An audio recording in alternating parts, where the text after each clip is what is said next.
As the final buzzer sounded on the Pistons' 2023 season, two die-hard fans, Mickey and Harry, each passed out and witnessed a vision.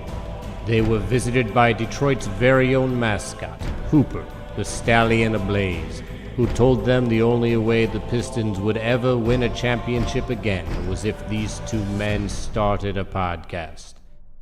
To be clear, they said, do we really have to do this? I mean, aren't there enough Pistons podcasts already? It seems like this might be overkill. But Hooper dunked on them, right in their face, and said, your team needs you. He presented them with a prophecy. Now it is their duty to help Detroit rise again and become champions. The Order of the Blazing Horse.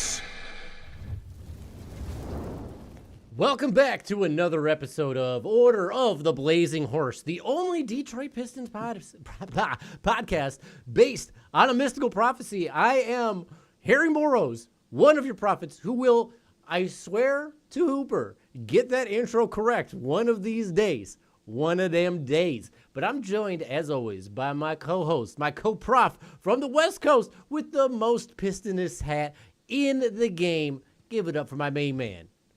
I'm Mickey Jacobs. This whole thing, just one of them. Just one of the many bits of old stinky Pistons paraphernalia that I've purchased off of eBay in the past couple of years. But gotta be honest with you, Harry, I'm in a little bit of a funk today. I made myself chicken wings earlier. Was doing a dry rub, putting on some seasonings, meant to hit the smoked paprika, accidentally added cinnamon. Oh, not okay. Terrible. Not what I was trying to do, but I'm going to persevere. I'm going to be okay. How are you? I'm doing good. I love a cinnamon. I'm going to be honest. I do love a cinnamon. We got fried chicken sandwiches today, which I had sworn off for a long time. I was because of my heart. And because I'm old, I'm like, I don't know if I can keep doing this. And I used to be doing that thigh meat, that dark meat. On this last one, it's so good. It's so tasty. But on this last one, Hannah's like, just get breast meat. There's more protein. It's less greasy. And I was like, fine, whatever. And I got it. And it rocks. I'm a breast man now. Sorry, thighs. I'm out. I'm on to breast. It's just less greasy. It's easier to handle. It doesn't fall apart. It doesn't give me as bad a heartburn. I'm going to stick with it because I'm sick with it. People change. People mature. Yeah. I love it. It's evolution.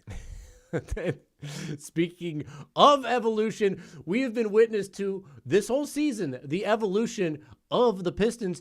Thank you so much, Hooper, for bringing us this prophecy, helping the team get to the point we're at right now. And Hooper, I got to say, from both mine heart and Mickey's heart, happy belated birthday, bro. Happy belated. Happy birthday. I'm so happy we got a win for you on your birthday on Sunday, that New Orleans game with the unexpected Cade scratch. My brother, my older brother, he and my dad and my niece and nephew and my sister-in-law went to the game, and I had been invited. I couldn't make it, but when I found out Cade wasn't playing and Zion wasn't playing, I sent him a message like, I'm sorry, it's a bit of a bummer. Mickey, how big of a bummer was that game? The game that they won? Which one? But I'm talking about the New Orleans game. What was that like for you? It was great. I had an unbelievable experience. I actually visited Drugstore Cowboy in Silver Lake, a very cool neighborhood in Los Angeles. And the lovely Zach took such good care of Ann and myself. We had such a great time. A Detroit bar. They play Lions games during the playoffs. I think they're going to be doing Pistons games. I mean, they play all Pistons games. They have all the basketball packages. But Zach works on Sunday.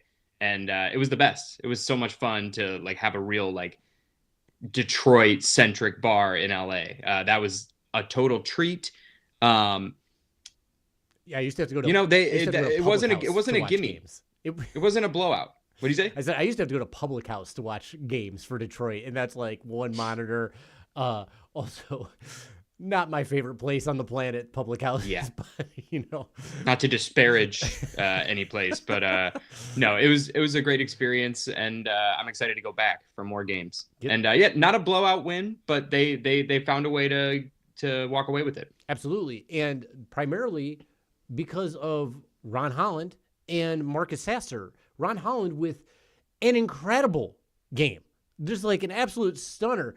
26 points, career high. 6 assists, career high. 5 rebounds, 0 turnovers. The only teenager ever to get 25, 5, and 5 with 0 turnovers in a game in NBA history. Wild. I know the stats like all over the place, but wild. Marcus Sasser in 26 minutes, 20 points, like shooting lights out. When you awarded Marcus Sasser the Hot and Readiest Award in our Ubi session earlier this year, has anyone been hotter and readier than him? Outside of maybe Paul Reed, who's on the defensive end, always like that. He always is like that. But like Sass, man, serving it up, dude. Absolutely. I mean, I'm glad you brought up Paul Reed because they're both sort of in this zone where their minutes are so uncertain. You know, it's going to have to be injuries or foul trouble. It's not a given going into any game that they're going to step onto the floor. And they've both been so ready. Sasser's been incredible. Like, before earlier in the season when Ivy went out, he was kind of being asked to do backup point guard stuff. Didn't seem like, didn't go terrible, but it just felt like, a square peg in a round hole. Mm-hmm. And since we've had Dennis Schroeder, he's, I feel like, been able to step into more of that scoring role. And without THJ, he really stepped up. By the way, I have to say, THJ wore a boot for, 20 minutes? Yeah, man. And then bounced back? Yeah. That dude's durable. Yeah, well. But, no, I've been very impressed with Sasser. I'm planning on doing a little write-up coming out pretty soon on his efforts. But I want to say in the month of March, he's shooting like 60-something splits. Whoa, that's wild. I didn't know that. Yeah. I can't wait to read this piece because I've been a fan of Sasser since Houston. I was so happy he got drafted last year. Considered buying his jersey. Didn't quite. I got the other Rooks jersey. But I'd still consider it. We learned that his nickname is Snipe in the locker room, which makes sense. Splasher's right there, but Snipe makes sense too. Not that we're trying to push narratives here or anything like that, but like truly when they put him in this role, and JB Bickerstaff said as much, is like, we know he can score. We want him to go out there and score. And when he does that, he friggin' does that. Like, the space he generates on his step back is insane. And his drives and finishes have been wild. Like, one thing I'm so impressed, people have complained about him being like short, but like he's short, it's a problem. I don't think it is. Like, watching him and Schroeder get to the rack and be crafty around very big men, Cade gets blocked more than both of them do. Like, easily. I bet in the per 36 too. And the touch from Sasser has been incredible. I want to go back to Ron Holland. He might have elite touch at the rim because for a while it was like, wow, every game he's got a move where I'm like, I can't believe he finished that. It's unbelievable. And now every time he drives, I don't care how many defenders are draped over him, he's finishing it. Like, it's going in. It's pretty astounding, and it's nice to see him shooting threes again, making them every once in a while. It's so crazy to see him go on this, like, freight train run at the rim in the half court on the catch, on the closeout. Like, even if he's shooting threes at, like, 33%, that means they have to close out on him. And as soon as someone starts close out, he's going in, and he's beat him. He's beat somebody in there, and he's too fast for the help defense to come over and, like, really get into position. The one thing he wasn't doing all that well at the beginning of the year was, like, navigating around players. There was a lot of offensive fouls he was causing or getting blocked. And it's like, wow, I like the confidence, but, like, man, you got to adjust the way you get to the rack. And now it's like, who is going to stop this guy? He's getting free throws. He had 11 free throw attempts in that game. Unlike him shooting performance from the free throw line. He's usually a pretty good free throw shooter. He did miss 6, but, like, he's a stud. And even the game before that, the game before New Orleans, he had a 2-minute stretch where he scored 8 points in less than 2 minutes. Just like this insane flurry of energy. We already know he's a momentum changer. He did show like a couple of like rookie mistakes on defense, letting people fly by, getting a couple fouls. But like, he's 19. He's the same age as Jalen Duren when Jalen Duren was on this team 2 years ago. Look where Jalen Duren is right now. Look at that growth. Look at the growth we've seen from Asar Thompson. It's the sky is the limit for the kid, and it's making me pause about thinking about dreams and visions of bringing in other people to the Pistons. Yeah, no, he's just like instant impact kind of guy, and I think he does things that not everyone else can do. Same with Sasser. You're talking about Holland's finishing. It's unbelievable. And just also just a heat and an energy that he comes out on the court with every time he checks in. Oh, yeah. Every single time he makes stuff happen. You're absolutely right. Prone to a turnover. Sometimes it reminds me of a little bit of Ivy's rookie season where he, comes down with a head full of steam and too much steam. Kind of peters out, runs into somebody, gets the ball poked away, loses track of the ball. It's going to be fine. He's going to figure it out.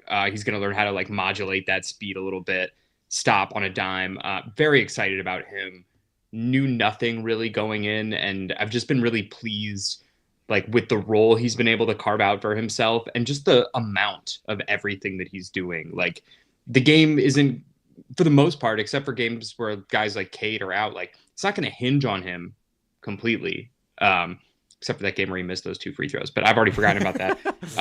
It was a long time ago now. Milwaukee Bucks, no big deal. But nobody remembers. But at the end of the game, but he'll have chance for vengeance in the final 2 games of the season, especially with Damian Lillard being out probably for the rest of the season with blood clots of his own in his leg. With the Bucks kind of dealing with injuries in general, because I know Giannis is dealing with some injury stuff as well. They just lost last night to Denver, I think, pretty handily. Last night was a great night for the Pistons as far as the Pistons not playing went. Like the Pacers lost to the Lakers on a last-second tip-in. The Knicks got throttled, I think, and the Bucks lost. And now the Pistons are sitting pretty in sole possession of the 5th seed.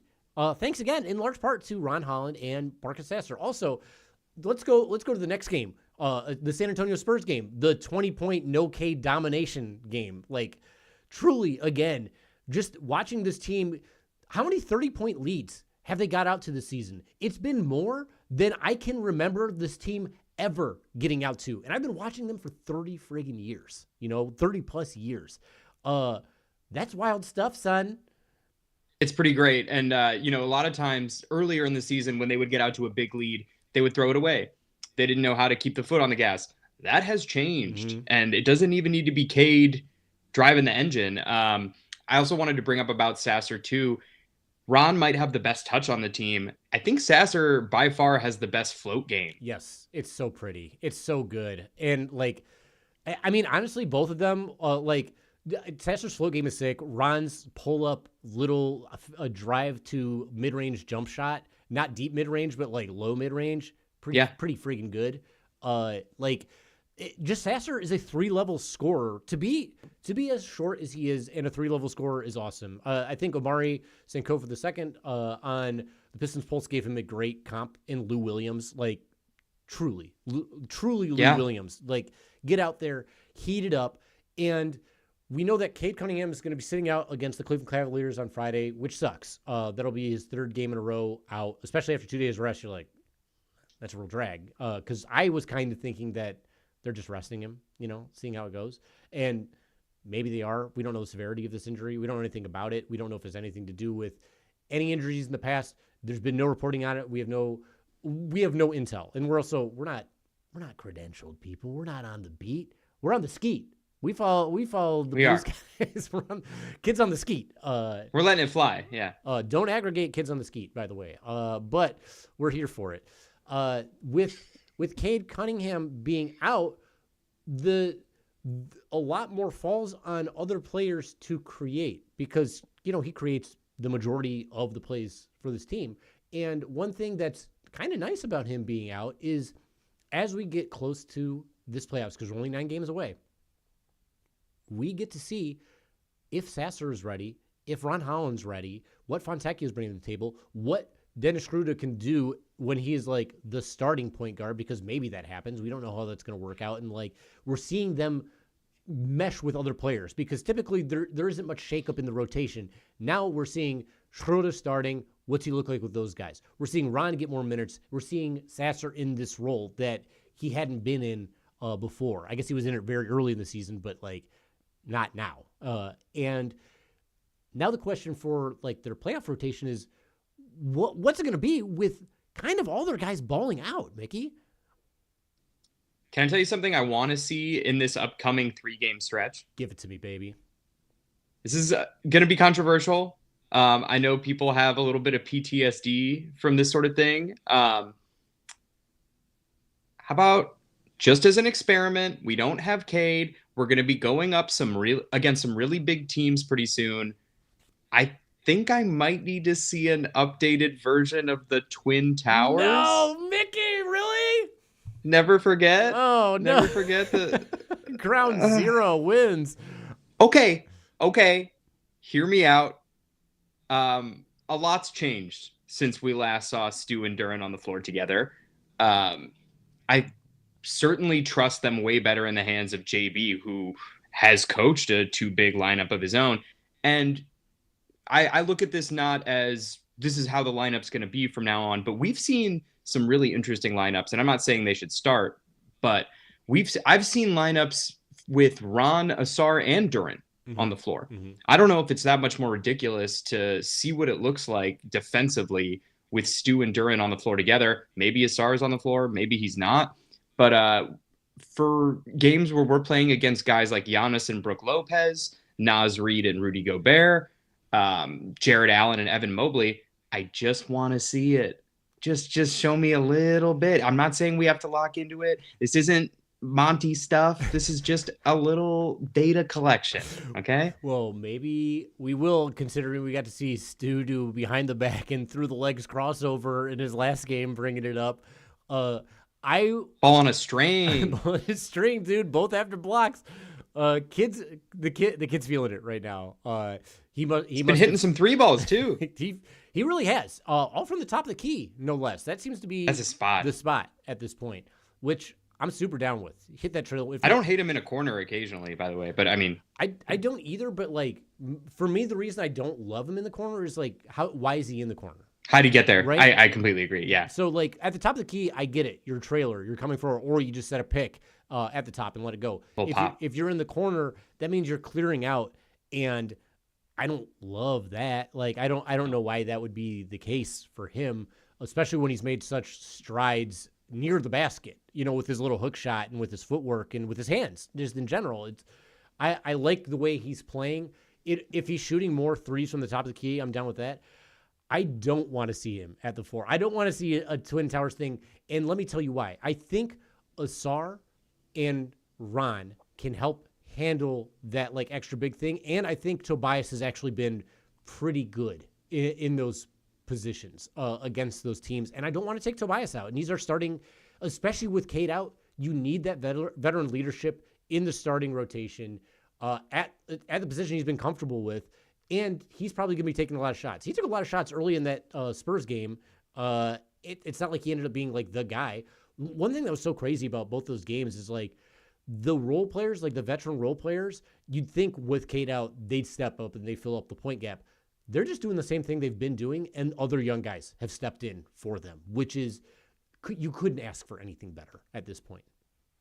Totally. Tobias has been really steady, especially hunting that little mid-range. It's been really good defensively. I think he put up 4 stocks in that Spurs game. Really, really impressive stuff.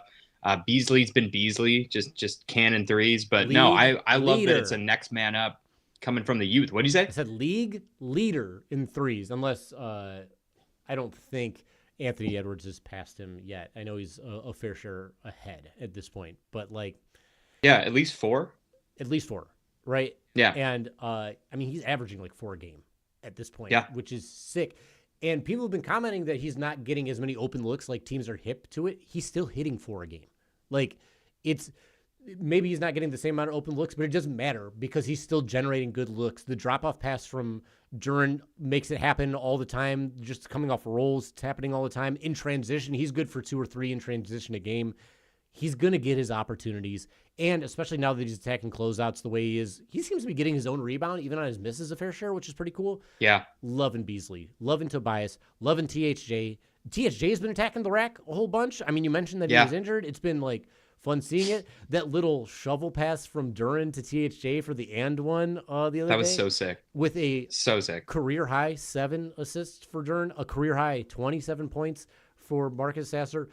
We've had a lot of career highs in the last couple of days. It's going to keep going. So speaking of a lot of stuff as far as accomplishments happen over this next 3 games. This is probably the hardest 3 games we have the rest of the season, maybe overall for the entire season. This is the hardest stretch of games with Cleveland, Minnesota, and at Oklahoma City. We tease the people on the Blue Sky and in the Skeets. Then we give them little prop bets. We have a little competition between you and me. We're not saying you people, you viewers, should be betting on this stuff. Okay? You shouldn't be betting on this stuff. You know I don't support the betting, but Mickey's been looking for some sponsorship here. I'm on the fence about it. I'm not as principled as you, Harry. I have a price, and it might not even be that high. His price might be as low as liking and subscribing to the podcast, to the Order of the Blazing Horse. We would really appreciate it. Turn your notifications on. If you're watching this, give us a thumbs up. Just add this up. We want you here. We want you participating in this whole thing. We want to hear what you think is going to happen over these next 3 games. And we're really trying to get to our sub goal. Right now, our sub goal on the low is 100 by the end of the season. It'd be nice. But our real goal is we want to get as many subscribers on YouTube as Malik Beasley hits 3s by the end of the season. We need you to smash that like button so we can get up to that number. He's kind of killing us in that department. We're kind of at Ron Holland 3-point numbers right now. We're trying to get to Malik Beasley on the 3. So much potential, though. Raw potential. High floor, high ceiling. We're there, right? Yeah. Right now we're on the 65th floor. We're trying to get to the 300th floor. We're trying to skyscrape it. And as Mickey said, if you follow us on Substack too, he's got a great piece on Marcus Sasser coming out. And I know you're all juiced up in the mouth waiting to read that thing. I know I am. Who isn't? Everybody wants to hear about end of the bench guys making their career highs when the lead guy steps down. So you want to talk? Expectations? You want to talk expectations for these next few games? Let's talk expectations. Tell me. Let's start it this way. What do you think the record's going to be over this 3-game series? This 3-game stint. Okay, I'm going to do this under the assumption that Cade comes back. Yeah. After the Caps game. Yeah, I'm with it. So I'm going to go ahead and say 2-1. Ooh, 2-1. Okay. I'm going to say... Because, wait, real quick. The OKC game is going to be on ESPN. I think he's playing that game. I think so. And I don't know. Not to dog them or anything, but I don't think Minnesota has the juice that they've had last season. And I think we might have their number. Okay. I'm going to go wild. I'm going to say 3-0. I'm going to say they go 3-0 even without Cade here. That's right. I know I'm like the ultimate homer, but just the way these guys have been playing, take a look at also how Cleveland's been playing over the last couple games. It's not been great. It seems like they're kind of letting go a little bit, letting loose. The Pistons were awfully close. JB wants to get one of these Cleveland games so bad. He wants one of these Cleveland games so he would never admit it. No, he's too smooth. he's too coach of the year. But I love this Homer stuff. I'm good cop and you're great cop. Which is ironic because there are no good or great cops. Got him. Boom. All cops are bad. ACAB, EOBH. Order of the Blazing Horse. All cops are bad except Order of the Blazing Horse. It rolls off the tongue. It's an acronym that we'll get to eventually say aloud and put on a hat. We'll make that hat. ACAB, EOBH. But anyway, yeah, subscribe. We're putting out cool stuff on Substack, TikTok. Blue Sky, we're out there. What else? So in those, I was initially going to go 2-1 and be the homer, but when you went 2-1, I was like, I got to homer it up. Triple down, baby. Okay, so of those 2 games, out of curiosity, what are the 2 you think they win? You think it's Minnesota and Oklahoma City, from what I gathered? I do. Okay, I like it. I like that. I like hearing that. And I can see it, too. I just feel like we matched up well against Minnesota last time. Like, we held everybody except for Ant to basically nothing, right? And it took a Herculean effort from Ant just to be in the game, which, by the way, they weren't. After the third, they never got it back to within single digits except for, I think, 40 seconds of the second half, which is wild. So, and that was Ant Edwards' career high in points, 53. Go off, King. I will. And Oklahoma City, who knows how many people they're going to be playing. You know Cade is going to want revenge. Here's my second prop bet that I'm going to put up. This isn't really a prop bet. This is my guess.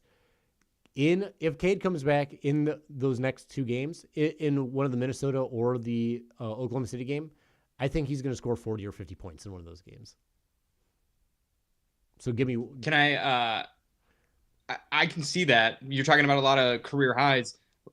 Cade's one of the few who hasn't hit career high in points. Or, well, not that everyone's hit career high in points, but Cade's hit career high in assists, not points this season. Mm-hmm. What is it, like 40-something? 45? I think it's 46. 46. Okay, that is so doable. Assuming Cade comes back after this Cavs game, can I tell you a little a rule I want to set for him? Yes. So in comedy, there's the rule of threes. I want Cade to have a assist to turnover ratio of at least 3-1 in those games, unless the only exception is if he scores 33 points or more. Okay, 33 points or more. So he can have a worse than 3-1 assist to turnover ratio if he scores 33 plus points. That's the rule of threes for Deuce. It's so wild that like a 33-point game for Deuce isn't even like that crazy. That's pretty normal. It's like, okay, yeah. He's had 37 in losses. Like it's nuts how good he is. Okay, so there we have. Are you going to predict that that's happening? Is that your bet, or is that what you want? Let's say both. Okay, how about that? That's cool. Because aspirational. Same with me. So I have a 40 or 50-point game for Cade. You have a 3-1 assist turnover ratio with the exception. The exception. Thank you. Of a 33 or higher point game. All right. So I'm gonna.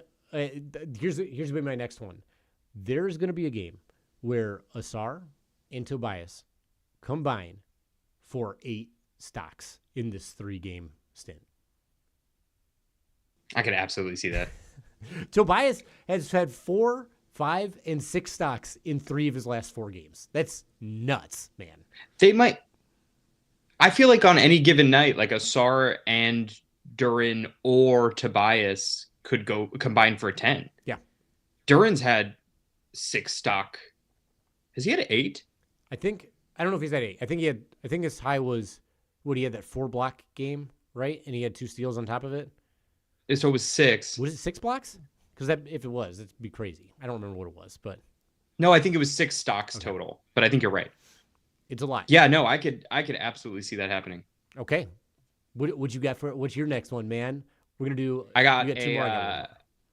I got a Schroeder 30 ball. No. Yes. You crazy? What are you talking about? He's a seasoned vet. He has played internationally. Like I think he's ready for these moments. Like I think things are getting ratcheted up, and this is actually a time when I think and hope Dennis is going to rise to the occasion, like he did when he was playing for the Lakers. I'm really excited to see him play defense on smaller guards because I think he really has something that like even Asar defensively lacks in terms of that quickness and those active hands. I think it's uniquely perfect for guards like Steph Curry, TJ McConnell, Ty Jerome, Darius Garland. Yeah. All these guys, I think he has a way of putting the clamps on them in a way that just like none of our guys are like particularly equipped to for those smaller, quicker guards. Yeah, I agree. But I also think Dennis can fill it up, and I think he'll get hot. And if not, I'm going to say 25 to 30 points. I'll take it because Dennis is due. He's absolutely due. So we'll see. I would love to see. I'd love to see that. You know what? I'll call it for tomorrow. Cade's out. Dennis is in. 30-point in the Cavs. Dennis Schroeder game. Book it. All right. Here is my last one on this whole thing. I think Ron Holland's gonna tie or beat his career high in points again. Oh, I could totally see that. Is this just like a bubble echo chamber of like Homerism? Are we just like there are no hot takes here? It's all just like, oh yeah, Kate's first team All NBA. Oh yeah. Whatever. That's what this podcast is all about. We know. Look, we're not saying that like the national anthems are crazy. Why don't they get all this stuff? We're homers. We're fans. We're allowed to be this way. And you know what's wild? It is what it is. It's worked out for us, dude. It's been the case all year. I'm not upset by it. If you're watching this stream, you're a fan. Isn't this what you want to see? Isn't this what you're feeling deep down in your heart? Isn't it what you're feeling in the Pistons of your soul? That's what I want. And I don't know about you, but I'm not like trying to turn down the juice levels as things heat up for the postseason. Like that's when you crank up the juice. That's when you tap into the reserves. So yeah, I'm really hoping everybody rises to the occasion. I will say this, like, this is a mentally young team. Like, we've seen them get rattled. We've seen confidence get shaken from Malik. I forget the exact moment, but like free throws for him, free throws for Ron, free throws. He throws free throws by the seashore. Try that. But he shoots free throws, but stop. But no, I just think their trajectory has continued to go up. So, you know, going into this, I was like, I only want the Knicks. I only think that we match up well against the Knicks. I don't know if we're going to be playing the Knicks, man. Like, I especially, like, it sucks what happened to Dame, but it absolutely changes things. And the way the Pistons are playing and the way the Pacers are playing and the Knicks losing captain, I don't know. It seems like we're going to be playing the Pacers to me. And I don't know. I don't want to be worried about it. I want to just hope that they continue to rise. Here's something I want to like discuss. Losing Cade like sucks, but I think they've won every game that Cade has not played in this season. They've at least won the last 3. Is that all he's missed all season? I'm not entirely sure, but they've won the last 3 that he hasn't been a part of. Without Dame, the Bucks are significantly worse. They're in a lot of trouble, and with a hobbled Giannis. The Boston Celtics have a hobbled Kristaps Porzingis and a hobbled Jason Tatum at this point. Without a fully healthy Jalen Brunson or Jalen Brunson at all, the Knicks are playing badly, like straight up badly. When Tyrese Halliburton isn't there or he's kind of injured, the Pacers are a much worse team.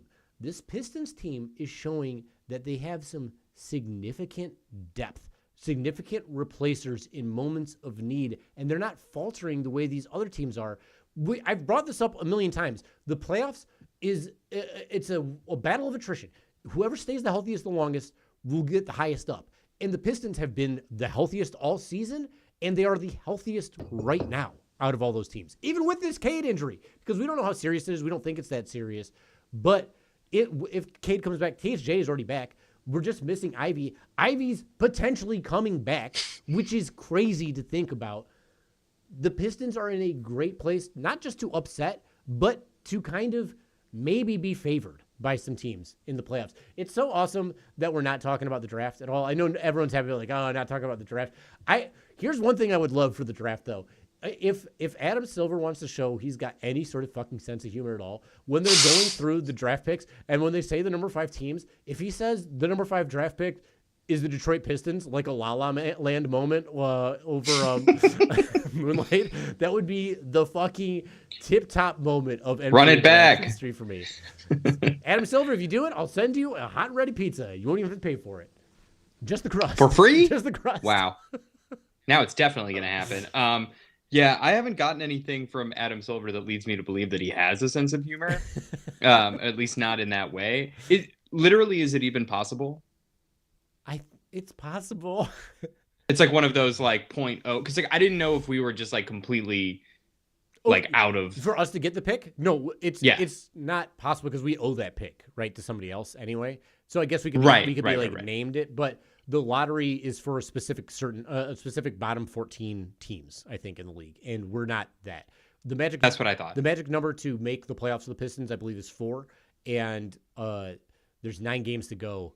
It's happening. You're a lock for a playoff series at this point. The Pistons are a lock for a playoff series right now, and it's say it one more time. The Pistons are a lock for a playoff series, and it's March.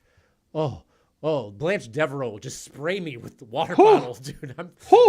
I got the vapors. I got a case of the vapors. Oh, man. My neck's getting all hot. Silky, sweaty, sexy stuff. I want to talk about those teams going into the final stretch here. We've covered the Dame injury. We've covered the Giannis injury. Here is the final set of games for the Milwaukee Bucks going into the end here. I think they have 11 games, 10 or 11. But they've got the New York Knicks. So either way, cool. One of those teams is getting a loss. That's fine by me. Right. They've got the Atlanta Hawks. They've got the Phoenix Suns, who are playing better now, I guess. I believe they also have the most difficult schedule for the rest of the season. So they kind of have to. Yeah. They're playing for their lives right now. They really need it. And Atlanta's won a few in a row here. You can't sleep. Think about how close every game with Atlanta we've had this season's been. They've been a lot of fun to play against, and their record's 35-37. It's not like abysmal. It's just not great. Then they got Philadelphia, who, whatever. We'll see how they do against Quentin Grimes. They've got the Miami Heat, and I think if Wiggins comes back, that team's not. He's back. He's back. Yeah. Okay, so it's like the Wiggins era in Miami right now. I love it because me. Yeah. I've been a fan of Wiggins for forever. Same. I think he's great. Maple Jordan. Yeah. Big ups to him. New Orleans Pelicans, they got twice. So they'll probably win those games. Minnesota, they've got. And then they have Detroit twice. So that's not exactly a coast into the playoffs, right? That's not ideal if I was Milwaukee. Indiana, they've got Washington. Okay. Oklahoma City in Oklahoma City. Tough. You've got Sacramento, who's just on the line of playing, so they'll be playing for something. You got Charlotte. Terrible. Charlotte and Washington are just 2 games different. And then they have Utah. So 3 pretty easy win. Utah's looking like the worst team in the NBA right now. Do you see Will Hardy went off on his team about the effort and how nothing's guaranteed? Essentially, no. It was he said what could have been said to the Pistons last year. Although I don't know if the Pistons were playing badly for a lack of effort or anything, but he laid into his team. Then they have Denver, Washington again, then Cleveland, Orlando, Cleveland. So kind of easier. I'd say a bit easier. You have what? Washington, Charlotte, Utah, Washington. Those should all be guaranteed wins. Those are 4 wins you should mark off on your list. So the chance of catching Indiana, a little bit tough. For the Pistons, we have Cleveland, Minnesota, Oklahoma City. We've covered that. That's hard. Then Toronto, they're pretty bad. They're in some kind of way. Memphis, they're pretty good. Sacramento, we've covered them. That could be a hard game. New York, Bucks. So the 3 games that we're walking into right now and the 3 final games could really, really make a difference when it comes to playoff seeding. The dream of 3 is not dead. It's not looking great. It's not looking super great, but New York is 45-27. Detroit is 41-31. It's not. What's Indiana right now? Indiana is, let me see, 42-30. So they've got us by a game. It's getting tight. It is getting tight. Indiana also has a tiebreaker against us because of head-to-head. But the race is real. The playoffs have already started at this point. If you want to think about it, the series haven't started, but everything else has. The injuries, the stakes for seeding were there right now. Who do you think it's going to be Indiana that we face off in the playoffs? Do you think it's them and that we're the 5 seed? Yeah, I don't think things are looking good for the Bucks. No. I think they're going to drop, and I think I didn't know that that was Indiana's schedule. Yeah, it seems like they might be the 4 seed and we're going to be the 5 seed, or you flip that. It would be really cool if Indiana could pass New York. It's possible. You want to take a look at It New is York possible. schedule? Yeah, what's that look like? Okay. Give me a second here. Also, I did want to say 'Cause the Bucks are 4-7 in their last 11, and it's just not looking good from this point on. So they're kind of yeah, by the way, I watched some of that Nuggets game. Um, Brooke Lopez rocks. yeah, man. But he can't do everything. But I love Brooke Lopez. Like he can kind of almost take over a game still. He started out crazy hot, like 9 of 12 from the floor or something. Like he's really good, especially for an old boy. Oof. Yeah. Love me. And they just weren't guarding Michael Porter Jr. Like he just kept doing everything. It's crazy. He was 5 of 5 at one point. Yeah. From 3. Okay. Not crazy for New York either, but also not super easy. You got the Bucks, which we talked about already. You got Portland. Portland's like playoff hopes are still alive, but like threadbare at this point. Mm-hmm. You know, the record's been in the Washington machine one too many times. You see the faded glimpse of the play-in game for them. Then Philadelphia, well, as we talked about in the Quinn Grimes matchup, Cleveland. They have Cleveland twice in the last several games. They have Atlanta, Phoenix, Boston, Detroit, Cleveland, Brooklyn. That's tough. That's tough. That's tough. I like the Pacers' chances better of that's interesting. That's what I'm saying, dude. Like, because we could play them if they fall to 4 and we stay at 5, and then Pacers play Bucks. I would like that. Yeah, that'd be great. The playoff scenarios are way more open than I would have anticipated. Like for a long time, I was like, the Knicks are just in the 3 spot for sure. That's not a for sure. It just isn't at this point. In their last that schedule is tough, and without Brunson, they are not the same team. And I think Deuce is hurt too. Yes. So they've got that's tough. Well, they got Tyler Kolek. He's pretty good. I think a little bit of a defensive liability. I liked him in college. I thought he was a baller, and he's not turning the ball. That's a lot to ask of a rookie who hasn't had a lot of run this season. A rookie in the Tibbs system. It's going to be tough. So I mean, to me, like campaign makes sense, but it's very streaky with him. Mm-hmm. It is. So who knows, man? And also, one more thing to take in mind is the amount of minutes that these starters for the Knicks have been playing all season, and some of them for multiple seasons. Like, it's a lot, dude. So yeah, I don't know. I don't know where we're gonna fall. My brain tells me the 5th seed. My heart says the 4 seed. Surprised your heart doesn't say the number 1 seed. The number 1 seed. I thought you were going to say that we're winning the rest of our games. Listen, from here on out, we're going to crack 50. I would love to. So 9 games left. I said we're going to go 3-0 overall this whole stretch here. I think over this 9 games we go 6-3, maybe 7-2. I'm going to say 5-4, and I think that's still ambitious. But it's so hard to say because like. I can't imagine the Bucks going all out in both of those 2 final games for the sake of longevity. Like, there's no way Giannis plays both those games. No. I'm not saying we win one or both, but, like, we should.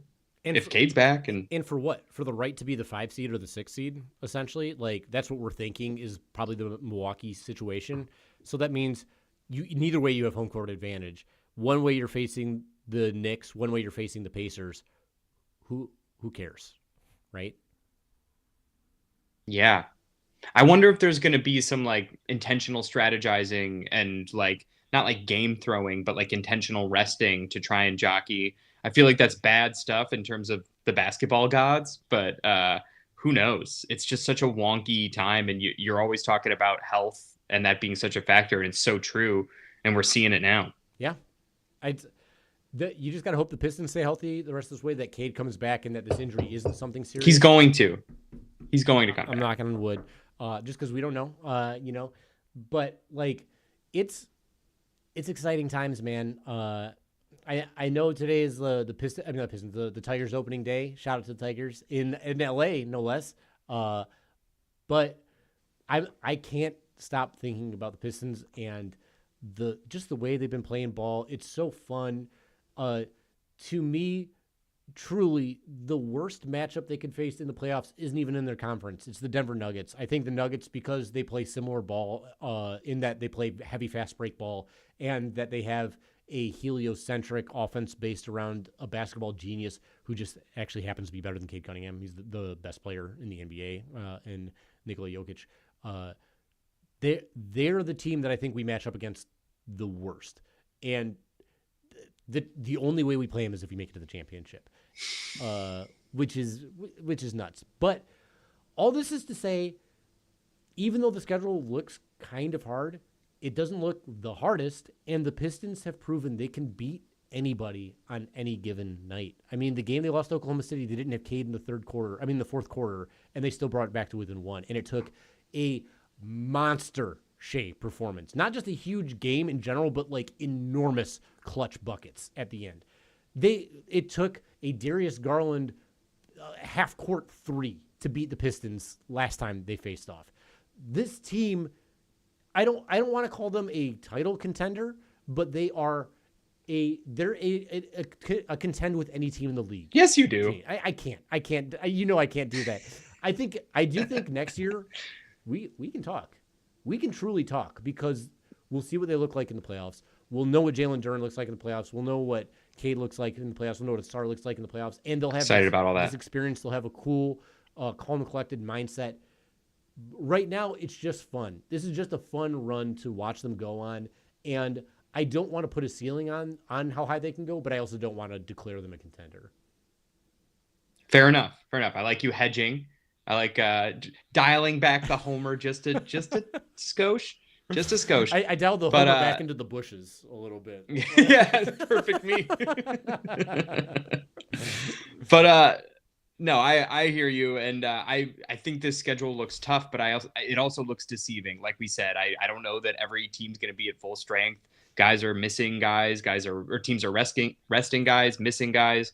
So it's definitely up in the air. Just want to clarify something I mentioned about the Twin Towers. I don't mean start this way, but I would be interested, considering we're going up against Mobley and Allen in theory, Nas and Gobert, and Holmgren and Hartenstein.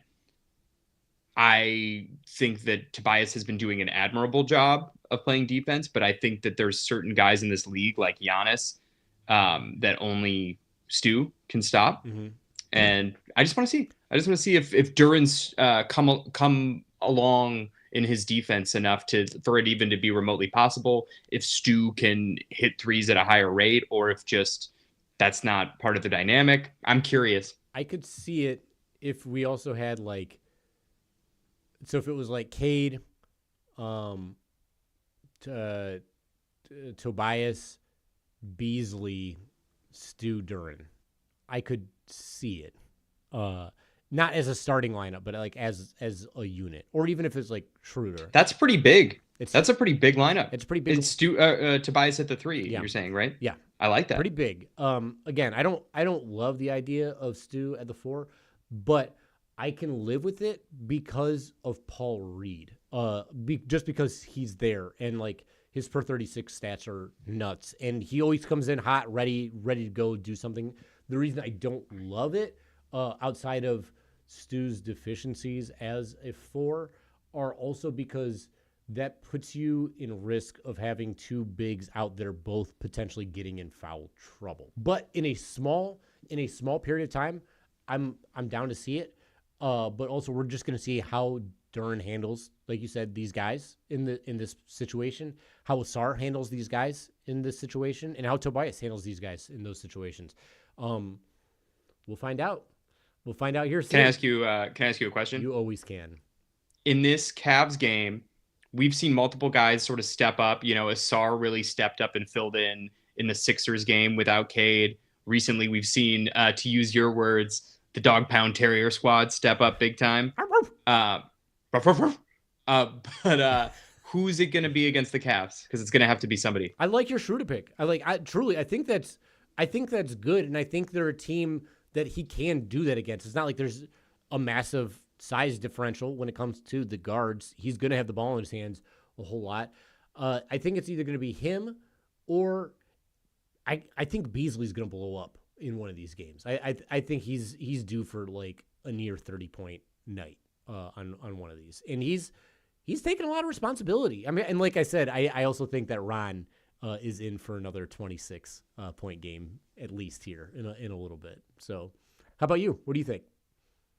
I think this could be the game Schroeder does it, and with Ron, I completely agree. I might even go further and say that he might break his career high. Feel like we're just scratching the surface of what he can do. Oh, yeah. And it's super exciting. So great. What I'm most happy about with these guys playing this well, again, with Cade out, is like they're making a case to play significant moments and roles in the playoffs. And like, I get the idea of shrinking your rotation a little bit, but the way the Pistons play basketball, which is fast-paced, aggressive defense, you need bodies to keep that going. And if you want to stay healthy, give the guys some rest, while it's all going down. I can't think of, if you were to tone it down to 8 guys, so that would be what?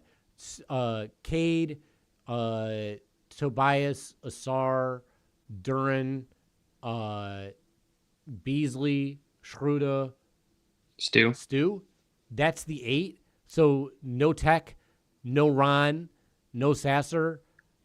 We don't have enough two-way guys to limit our rotation that much. Yeah. And we have role players who all fit together really well. Right. But I agree with you. I don't think it's a less is more situation and as the Pistons have been rebuilding for as long as they have, like there have been stretches where we've had some of the best bench in the league just because there wasn't that huge of a disparity from the bench to the starters. And now, it's not, I think there's a greater disparity obviously with Cade, but it's definitely balanced. Like it's a balance. So I agree with you. I wouldn't be surprised if, maybe Cade gets more minutes. I would like to see Asar get more minutes. I might like to see THJ get a few less minutes. But I heard some people talking about like, should Sasser take THJ's minutes? And as much as I love what Sasser's been doing, it's kind of apples and oranges. Like I want to say THJ is like 4 to 5 inches taller than Sasser. If not more. I think he might be 6 because I think THJ is 6'8", 6'6" or 6'8", and Sasser is a generous 6'2", right?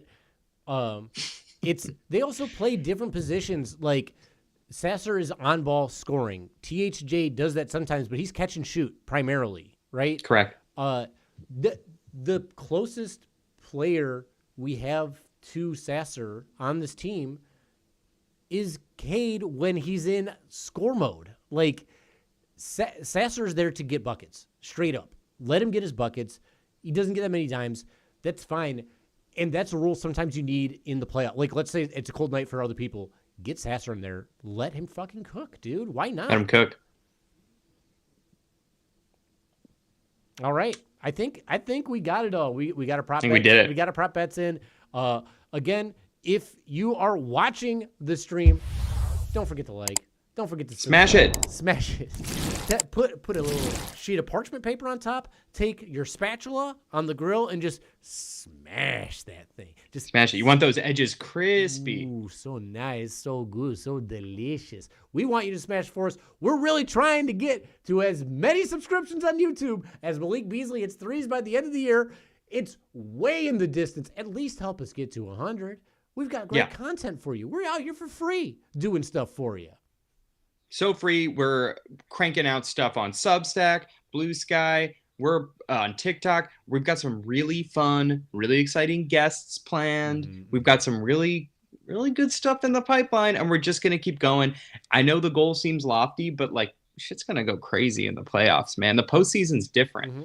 You know what else seemed lofty? So, 41 wins for the Pistons. A winning record for the Pistons this year. That seemed lofty, and they fucking did it. Yeah, I cursed on the podcast. I don't give a shit. I did it again. Oops. We don't care. Call me Brittany. 41, baby. Woo! Winning, officially not a losing record. We're going to have a winning record this year. Hopefully they can pass Flip Saunders' record. I think that was like 40... I don't remember, 44 or 46. Some Flip the script. Flip the script. Let's do it for JB. He's there. Oh, this is the last point I wanted to say. I love this mentality about JB, about how they're not taking their foot off the gas. They're playing every game like it fucking matters from this point on. They're not resting players. Very Dan Campbell and the Detroit Lions mentality, and that's like push them through. I think that's an important way to play a game. Because when you let it go, it's hard to get that momentum back. We talked about that a little bit earlier this year when it came to like you have a big lead and then you pull back a little bit. It's hard once that lead evaporates to kick that level back up. I think JB knows that, and he's like, we're not resting. We're pushing the pedal to the metal for the rest of the season because all these games matter. They all matter to us. It's a sense of pride. We have a product that we're putting out there for the fans, for the city of Detroit. And Detroit, we respect you the way that you love us. Let's do it for them, baby, and I'm happy to see that going into the playoffs. Let's get some goddamn playoff wins in here. Let's do it. And what better time than when you've got debatably the originator of Pistons ethic, Isaiah Thomas, shouting out the Pistons, saying that they've come home, they've returned to their winning ways at the strength of their defense. I don't know if you heard that clip, but I love just what he's talking about with how, let the Celtics jack a million threes. Like, that's not what the Pistons do. Like, they've always won on the back of their defense, and that's what you're seeing them do now. Number one defense in 2025. Yeah. I want to say. Nuts. Yeah. And I think it's a top 10 defense in the league. Straight up, Pistons are a top 10 team in the league. Cade's a top 10 player in the NBA. Malik Beasley is the sixth man of the year. In my eyes, JB Bickerstaff. Unquestionably. I think JB Bickerstaff is the coach of the year. The turnaround is like so crazy. And the turnaround on defense specifically without adding defensive players is fucking insane. I know that Kenny Atkinson's going to win, and that's fine. But, I mean, Dan Campbell, again, hasn't won coach of the year yet. But, like, JB, just so you know, the people of Detroit know you're the coach of the year. You might be the coach of the century. Trajan Langdon might win executive of the year. Who freaking knows the executive vote on that? I don't know how to think like an executive. And Cade's going to be an all-NBA player. And if not for minutes restrictions, Asar and Stu deservedly belong on all defensive teams. This is a fucking fun team we got here, folks. Yeah. However you feel about it, I'm pretty sure Cade's best odds to be most improved player. That's also true. Whatever. You could talk to me about it. Whatever. He was good last year, but now he's like a legit. Now he's a legit superstar. So jump from. It's a jump. Yeah, it is a big jump, and you could give love to guys like Dyson Daniels, who's made like a monster jump himself as well. There are plenty of players deserving. Evan Mobley's looked pretty good. I know he got mentioned. I think by Nate Duncan on the Pistons Pulse. But there are a lot of players who deserve a lot of love. I think the Pistons deserve a lot of awards, and even if they don't win it, I'm happy they're getting the recognition to be in consideration for those awards. And as we always do, we'll be back again, I believe, on Thursday next week. We're always here on Thursdays, unless there's games or something like that. So next Thursday we'll be back at 7 p.m. EST, 4 p.m. PT, not physical therapy, but Piston time, Pacific Coast time, PT. And as always, we leave the same way we always do, by saying the acronym OOBH, because it's how a horse would say it. And Hooper has shown us the way from here to the hay, the championship. Happy belated, my horse. Happy belated, my horse. And happy belated to Big Sean, too. Wearing that crazy fur coat inside on his birthday. Hell yeah. Coming out and saying, just so you know, it's my birthday. I know Big Sean. We all know. Big bank, take a little bank. So again, OOBH.